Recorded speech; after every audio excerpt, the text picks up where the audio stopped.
4 PM news network में दोस्तों आपका स्वागत है। मैं हूं आपके साथ राशिद ज़हीर। आरएसएस की मीटिंग दिल्ली में चल रही है, मोदी जी है नहीं।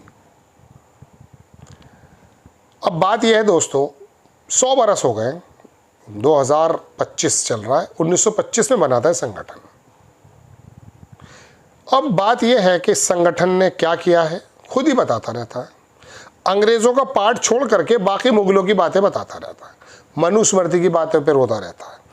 मैं कहना ये चाहता हूँ दोस्तों कि दिल्ली के अंदर जो ये 100 बरस होने पर कुछ भी हो इनका मकसद, वहाँ ये समझते हैं कि देश के लिए ज़रूरी है संगठन। कल एक बहुत बड़े पत्रकार श्रवण गर्ग जी, वो आते हैं हमारे चैनल पर भी, मैं उनको सुन रहा था, बड़ी शानदार बातें उन्होंने बताई। वहाँ से मुझे प्रेरणा मिली कि मैं आपके सामने ये रख दूँ कि जो संगठन बीजेपी के लिए ज़रूरी नहीं है, आज की तारीख में जाहिर तो करते हैं, वो क्या भारत के लिए ज़रूरी है। 50,000 शाखाएं हैं, 1 लाख करने का लक्ष्य हो सकता है। लेकिन अभी अभी नड्डा साहब उस बयान से वापस नहीं गए अभी तक कि अब हमें आरएसएस की ज़रूरत नहीं है। हालांकि आरएसएस ने अपना रोल अदा किया महाराष्ट्र में, हरियाणा चुनाव में, ऐसा कहते हैं वो लोग। ड्राइंग रूम मीटिंग्स करते हैं, लाखों दिल्ली चुनाव में ऐसा हुआ है, जाते हैं सुबह सुबह बात करते हैं कि ठीक है, जो पता उन्हें दिखाना भी था कि देखो हमारे बिना आप अधूरे हो। लेकिन बात ये चल रही है दोस्तों कि ये 100 साल में जो संगठन हुआ है, इसने देश के लिए क्या किया है। ये किया है कि हिंदुओं की भावनाओं को जागृत कर दिया है या उनको थोड़ा सा एग्रेसिव बना दिया है। और एग्रेसिव इसलिए बनाया है कि आपके सामने सराउंडिंग में या देश के अंदर जो लोग मौजूद हैं, बोथ आर सेम, यानी कि यहाँ का मुसलमान ISIS का है क्या। जाहिर तो कुछ इस प्रकार से हुआ है, चैनल्स ने भी, लोगों ने भी। मैं इस बात की साबित इसलिए कर सकता हूँ कि अगर मैं आपके सामने, अभी मैंने खोला नहीं है, आप यकीन मानिए, 5 जन्ने का अगर खोल दूँ तो उसके अंदर सुबह से लेकर शाम तक, मैंने आपको ये बहरहाल 50 मरतबा बताया, ये एक्सपेरिमेंट में 50 बार कर चुका हूँ आपके सामने। एक्स खोलता हूँ, एक्स खोलने के बाद अब मैं यहाँ अगर 5 जन्ने लिखता हूँ तो आपको पता चल जाएगा कि 5 खबरें जो होंगी उसके अंदर सिर्फ और सिर्फ आप ये समझ लीजिए 5 जन्ने आ गया। 5 खबरें जो होंगी शुरुआत की या 3 महीने तक की, वो सिर्फ नफरत पैदा करने वाली है। आपको पहली खबर दिखा दूँ, 3 घंटे पहले की खबर है, आपकी स्क्रीन पर अभी लगाऊंगा, स्क्रीनशॉट अभी ले रहा हूँ। पहली खबर यही आ गई है, गुप्ता चाय भंडार पर चाय बेच रहा है मोहम्मद गुलफाम। हंगामा होने पर पुलिस ने एक को लिया हिरासत में। हरिद्वार नारसन बॉर्डर पर गुप्ता चाट भंडार के नाम से मुस्लिम युवक गुलफाम चला रहा था दुकान, फांसी दे दो इसे। चलो नीचे आओ, वही खबर है दूसरी भी, चाट भंडार 2 बार कर दी इसमें, इस खबर को 2 बार ट्वीट किया इन्होंने। चलिए जनाबे वाला, एक खबर मैं और दिखा देता हूँ नीचे, 5 घंटे पुरानी खबर है, इसको भी स्क्रीनशॉट ले लेता हूँ।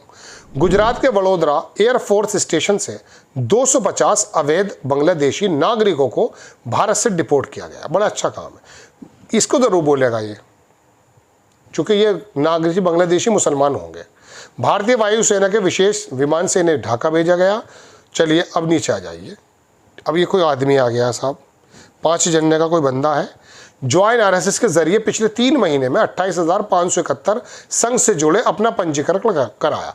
सुनील आम्बेकर अखिल भारतीय प्रचार प्रमुख, ठीक है ये, चलो तो अपना प्रचार कर रहे हैं। ये खबर और दिखा दूं जनाब, देखिए एक मौलाना को पकड़ लिया है, ये 9 घंटे पहले खबर है। मैं छोटी जाति का मुसलमान हूँ इसलिए मुझे पीछे धकेल दिया। ऊंची जाति के मुस्लिम प्रोफेसर ने मेरी PhD इसलिए लेट कर दी क्योंकि मैं छोटी जाति का पसमानदा मुसलमान हूँ। ठीक है, अब आप देख लीजिए। अब आप आइए नीचे की खबर, ये कौन सी आ गई, चीन को, जो चीन की खबर, ये मुझे अच्छी लगा, चीन की खबर दे रहे हैं, ये ऐसी देते नहीं है। इसके नीचे 8 घंटे पुरानी खबर है, मुसलमानों को जाकर बोलो मराठी में अजान पढ़े। मैं अपनी बातों से भटक गया हूँ, 4.5 मिनट हो गए, इस बकवास को मैं सुनना नहीं चाहता, बस खोल देता हूँ कभी कभी। स्क्रीनशॉट इसलिए ले लिए ताकि आपको पता चल जाए। दोस्तों बात ये, तो ये मैं इस बिहाफ पर कह सकता हूँ कि नफरतें बढ़ाने के अलावा कोई काम नहीं किया आपने। मुझे आप बताइए देश में कौन सा आपने काम किया है। आरएसएस का 100 बरस जो हुआ है, अभी तो बीजेपी के लिए भी ज़रूरी नहीं है, आप भारत के लिए क्या ज़रूरी होंगे। बाकी अगर आप किसी संगठन की बात करेंगे मुझसे उनका योगदान है आज़ादी में भी, आज़ादी के बाद भी और पहले भी। इनका कोई योगदान नहीं है। 100 बरस ये कह रहे हैं ये अखंड भारत करते हैं, अफगानिस्तान को मिलाओ तो सही है। यहाँ आपके अकॉर्डिंग 20 करोड़ मुसलमान यहाँ पर आपसे संभल नहीं रहे, वो वहाँ के जो ISIS जानवर हैं वो हमसे संभलेंगे क्या? पाकिस्तान के आदमी हमें नहीं चाहिए भाई, वो वहीं मस्जिदों पर गोली चलाने दो उनको, हम नहीं चाहते। ट्रेन की ट्रेन पकड़ ले, अगवा कर लेते हैं वो लोग।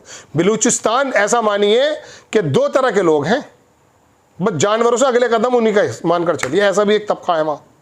हमें नहीं चाहिए ऐसा अखंड भारत, मुझे तो चाहिए नहीं। बात यह है आप कांत क्या करते हैं, मुगलों ने ये कर दिया, अरे अंग्रेज़ों की भी तो बात करो कभी, क्योंकि अंग्रेज़ों के चाटुकार बने हुए थे क्या? इनके जब शुरू में 1925 में RSS बनी तो गोलवरकर से पहले जो थे वो नाम जहन से निकल रहा, जो संस्थापक हैं वो 2 बार जेल गए वाकई। एक बार बनने से पहले, एक बार 1930 में कांग्रेस ने जेल भरो आंदोलन किया था, उसके बाद फिर इनका कोई योगदान नहीं। सावरकर को गुरु गोलवरकर का देख लीजिए आप, जिनको ये गुरुजी कहते हैं, बंच ऑफ थॉट्स, बल्कि आडवाणी साहब तो कह रहे हैं उनके में से मतलब मैं आपको अगर बताऊंगा तो वो बात ठीक नहीं होगी। तो ये 100 बरस में देश के लिए ज़रूरी है संगठन। आप बताइए क्या करा, हिंदुओं की जागृत तो की आपने भावनाएं, लेकिन वो किसी के एग्रेशन के रूप में की हैं। आप इनको प्योर हिंदू वाकई बनाते, ये धार्मिक चीज़ों में बहुत ज़्यादा चेंजेस चल रहे हैं, अच्छी बात थी, मंदिरों से जोड़ते, इंसान ही बनेगा मंदिर जाके, इंसानियत का पाठ है गीता में, रामायण में, आप वो पढ़ाते, बड़ा अच्छा लगता। लेकिन आप तो वर्गीकरण कर रहे हैं, वर्गीकरण कर रही है ना मनुस्मृति। तो किसी, मैं आपको बारहा बताता हूँ, मेरी रिपीट घसीटी वही बात लगेगी कि आपके यार ये तो घसीटी पिटी बातें करता है। तो ये 100 बरस का जो उपलक्ष्य में हो रहा है, मोदी जी खुद मौजूद नहीं है, पिछली बार भी मौजूद नहीं थे, अब क्या उन्होंने अपनी टाइमिंग ब्रिक्स और बाकी जो अफ्रीकी मुल्क हैं वहाँ जाने की इसीलिए लगाई थी कि आप यहाँ आना नहीं चाहते। दोस्तों बात यह है कि आपको जानना चाहिए कि ये संगठन जो फल फूल रहा है उसका देश की आज़ादी में पहले और अब में क्या योगदान है। आप कहते हैं हमारे जो लोग हैं वो कई जगह जाते हैं, सीमा पर तो जाते नहीं हैं। हाँ, कुछ अच्छे सामाजिक काम करते हुए नज़र आए होंगे, लेकिन ये सिख समाज जब भी कभी कहीं अर्थक्वेक आता है कश्मीर में, इधर उधर वहीं पहुँच जाते हैं, मगर ये लाठियाँ तो नहीं भाजते हैं सुबह को। सब लोग अपने अपने काम करते हैं, सेना अपना काम करती है, जिसकी जिसमें ताकत है करते हैं सब लोग का। आप लोगों ने किया। तो दोस्तों ये खबर बनाने का मतलब ये था, ये 100 बरस जो पूरे हुए हैं इन्होंने देश को दिया क्या है, तुम्हें क्या दिया है, मुझे क्या दिया है। कुछ दिया हो तो कमेंट्स बॉक्स में ज़रूर डालिएगा। आप यकीन मानिए मेरी आँख खुली रहती है जब मैं खबरें बनाता हूँ। आपसे गुजारिश ये है कि चैनल को सब्सक्राइब ज़रूर करें, चैनल को आगे बढ़ाएं। विचारों का खुला होना बहुत ज़रूरी है, जहन साजी ज़रूरी है, जब हम एक अच्छे अपने देश का बेहतरीन निर्माण कर सकते हैं। बड़ी विषम परिस्थितियों में हम पत्रकारिता कर रहे हैं दोस्तों, तलवार लटकी रहती है। जय हिंद।